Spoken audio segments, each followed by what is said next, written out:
எங்க விஜயமே இருந்துகிட்டு காவேரியோட அம்மா கிட்ட நான் சொல்றத தயவு செஞ்சு கேளுங்க. நீங்க நினைக்கிற மாதிரி எல்லாம் எதுவுமே நடக்கல அப்படின்ற மாதிரி சொல்றாங்க. ஆனா இன்னொரு பக்கம் இந்த காவேரியோட அம்மாவுமே இல்ல தம்பி, இதுக்கு மேல நீங்க சொல்றது நல்லா கேட்க முடியாது. ஏன்னா எனக்கு நீங்க ரொம்ப பெரிய துரோகத்தை பண்ணிட்டீங்க. சொல்ல போனா என் பொண்ணோட அறியாமையை நீங்க பயன்படுத்திக்கிட்டீங்க. உங்களை நான் பெரிய இடத்துல வச்சிருந்தேன், ஆனா நீங்க எல்லாத்தையுமே கெடுத்துட்டீங்க அப்படின்ற மாதிரி சொல்றாங்க. அதே நேரம் இன்னொரு பக்கம் காவேரியுமே இந்த பக்கம் என்ன பண்றதுன்னு தெரியாம இங்க விஜய் பக்கத்திலே நின்னுட்டு இருக்காங்க. இதுக்கு மேல இந்த வீட்டுல இருந்து நீ ஒண்ணும் பண்ண போறது கிடையாது, இதுக்கு மேல கிளம்பி வா அப்படின்ற மாதிரி சொல்லிட்டு இருக்காங்க. அப்ப காவேரியும் வரமாட்டேன் அப்படின்ற மாதிரி தலையாட்டிக்கிட்டு இருக்காங்க. ஆனா இதை பார்த்துட்டு இருக்க காவேரியோட அம்மாவே இதுக்கு மேல இந்த வீட்டுல நீ இருக்கிறதுக்கு கண்டிப்பா நீ நம்ம வீட்டுல வந்து வாழ வெட்டியாவே இருக்கலாம், நீ கிளம்பு முதல்ல அப்படின்ற மாதிரி எங்க காவேரியை பிடிச்சி இழுத்துட்டு போயிட்டு இருக்காங்க. அப்ப விஜயுமே ஒரு நிமிஷம் இருங்க, நான் சொல்றதை கேளுங்க அப்படின்னு சொல்லி அவருமே எவ்வளவோ சொல்ல ட்ரை பண்றாரு. ஆனா பிரச்சனை எல்லாம் மீறிடுச்சு அப்படின்னு சொல்லி தெரிஞ்சதுக்கு அப்புறம் தான் இந்த பக்கம் விஜய் பயங்கரமா ஃபீல் பண்ணி ஆள ஆரம்பிக்கிறாரு. சொல்ல போனா காவேரி கடைசியில உண்மையாலுமே நம்மளை விட்டு பிரிஞ்சுட்டாலே அப்படின்ற மாதிரி பயங்கரமா ஃபீல் பண்ணி ஆள ஆரம்பிக்கிறாரு. இன்னொரு பக்கம் தாத்தாவும் பாட்டி இங்க விஜய் பக்கத்துல நின்றுட்டு இருக்காங்க. அதே நேரம் இங்க காவேரிய இங்க கங்காவும் இன்னொரு பக்கம் கங்காவோட அம்மாவுமே பிடிச்சி இழுத்துட்டு போயிட்டு இருக்காங்க. காவேரிக்கு இங்க விஜய் விட்டு போறதுக்கு மனசே கிடையாது. அவங்களே ரொம்பவே ஃபீல் பண்ணி விஜயை பார்த்து அழுதுகிட்டே போயிட்டு இருக்காங்க. அப்ப விஜயுமே என்ன பண்றதுன்னு தெரியாம ரொம்பவே வந்து கண் கலங்கிட்டு இருக்காரு. ஆனா இன்னொரு சைடு இங்க ராகினி தான் சரியான ஹாப்பியா இருக்காங்க. பரவாயில்லப்பா, நம்ம என்ன நினைச்சோமோ அதை பண்ணிட்டோம் அப்படின்ற மாதிரி அவங்க அப்பா கிட்ட பயங்கரமா வந்து சந்தோஷப்பட்டு இருக்காங்க. அதே நேரம் இன்னொரு பக்கம் இங்க வெண்ணிலாவுமே வெளியில நடக்கிற எல்லா விஷயத்தையுமே அவங்களும் நின்று பார்த்துட்டு இருக்காங்க. உண்மையை சொல்ல போனா எதுக்காக விஜய் இப்படி பண்ணிட்டு இருக்காரு அப்படின்னு சொல்லி புரியாம அவங்களுமே ரொம்பவே வந்து கியூரியாசிட்டியோட பார்த்துட்டு இருக்காங்க. அப்ப கரெக்டா ராகினியுமே வெண்ணிலாவை பார்த்த உடனே வெண்ணிலா கிட்ட போயிட்டு, ஓகே வெண்ணிலா, இதுக்கு மேல உன்னோட ரூட் கிளியர் ஆயிடுச்சு, இனிமேல் நீ நினைச்சபடி வாழலாம், இனிமேல் வந்து எந்த ஒரு காரணத்தை கொண்டு விஜய் உன்னை வெறுக்கவே மாட்டாரு அப்படின்ற மாதிரி இங்க வெண்ணிலா காதல ரொம்பவே ஹாப்பியா சொல்லிட்டு அவங்களும் அங்கிருந்து உள்ள போறாங்க. அதே நேரம் இன்னொரு பக்கம் இங்க காவேரியோட வீட்டுக்கு காவேரியை கூட்டிட்டு போயிட்டு அங்க காவேரியோட அம்மாவுமே பயங்கரமா காவேரி அடிக்க ஆரம்பிக்கிறாங்க.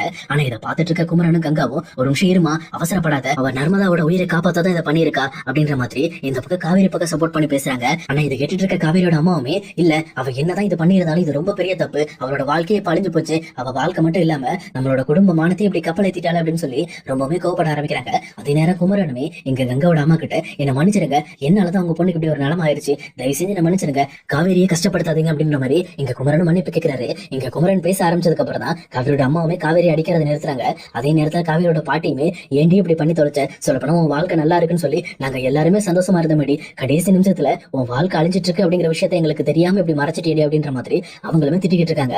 ஆனா இன்னொரு பக்கம் யமுனோட மனசுல பயங்கரமான ஒரு கியூரியாசிட்டி ஓடிட்டு இருக்கு. சொல்லப்போனா எதுக்காக நிவின் வந்து இங்க காவேரியோட பேர் எழுதி வச்சிருக்காங்க, அப்ப காவேரி அடுத்த கட்டமா இங்க நிவினை தேடி போவாங்களா, இல்ல ஒருவேளை நிவின் காவேரி தேடி வருவாங்களான்னு சொல்லிட்டு அவங்களோட மனசுக்குள்ள இன்னுமே ஒரு பயமா தான் இருக்காங்க. அந்த பயத்தை வெளியில காட்டிக்காம இந்த பக்கம் காவேரி கிட்ட கேள்வி கேட்கறாங்க. என்ன காவேரி பண்ண போற, இதுக்கு மேல என்ன பண்ண போற, மறுபடியும் வேற கல்யாணம் பண்ணிக்க போறியா, இல்ல மறுபடியும் இந்த விஜய்க்காகவே உட்காந்துட்டு இருக்க போறியா அப்படின்னு சொல்லிட்டு காவேரி மேல இருக்க வன்மத்தை கக்க ஆரம்பிக்கிறாங்க. அதே நேரத்துல இதை பார்த்துட்டு இருக்க கங்காவுமே, உனக்கு என்ன வேலை, இப்ப இந்த விஷயத்த வெளியில கொண்டு வந்துட, எல்லாமே எங்களுக்கு தெரிய வந்துருச்சு, சம்மந்தம் இல்லாம காவேரி ஹர்ட் பண்ற மாதிரி பேசிட்டு இருக்காத, அவளுக்கு என்ன பண்ணணும்னு அவளுக்கு தெரியும், அவளுக்கு பிடிச்சதை அவ செஞ்சுக்கோ அப்படின்ற மாதிரி சொல்றாங்க. ஆனா இதை கேட்டுட்டு இருக்க யமுனாவுமே, இங்க பாருங்க, நீங்க என்ன வேணாலும் பண்ணிட்டு போங்க, ஆனா இவளால என்னோட வாழ்க்கைக்கு எந்த ஒரு பிரச்சனையும் வரக்கூடாதுன்னு சொல்லிட்டு அங்க இருந்து யமுனாவும் கிளம்புறாங்க.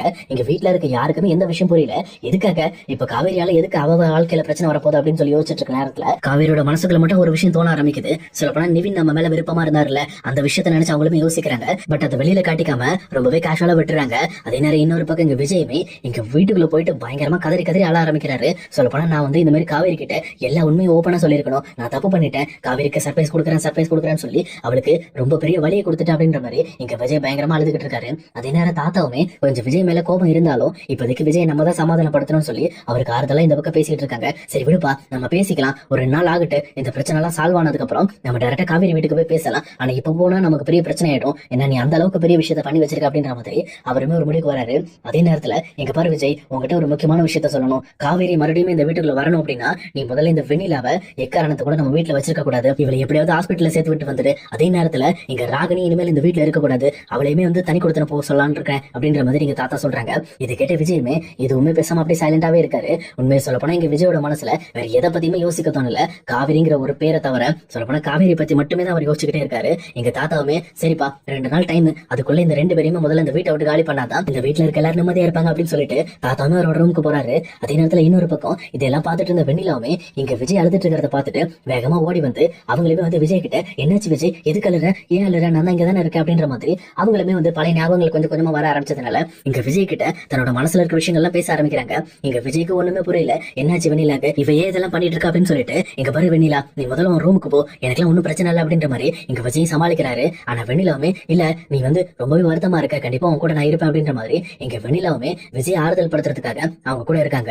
சொல்லப்போனா வெண்ணிலாவோட மனசுல அவங்க பழைய ஞாபகங்கள் வர ஆரம்பிச்சிருக்கு. அதனாலதான் அவங்களுமே விஜய் கூட வந்திருக்காங்க. ஆனா விஜய்க்குமே அந்த விஷயம் தெரிஞ்சிருந்தாலும் அவங்க இப்ப காவேரியை ரொம்பவே மிஸ் பண்றதுனால இங்க வெண்ணிலா கூட டைம் ஸ்பெண்ட் பண்ணக்கூடாது அப்படிங்கிற மாதிரி ஒரு முடிவோட இருக்காங்க.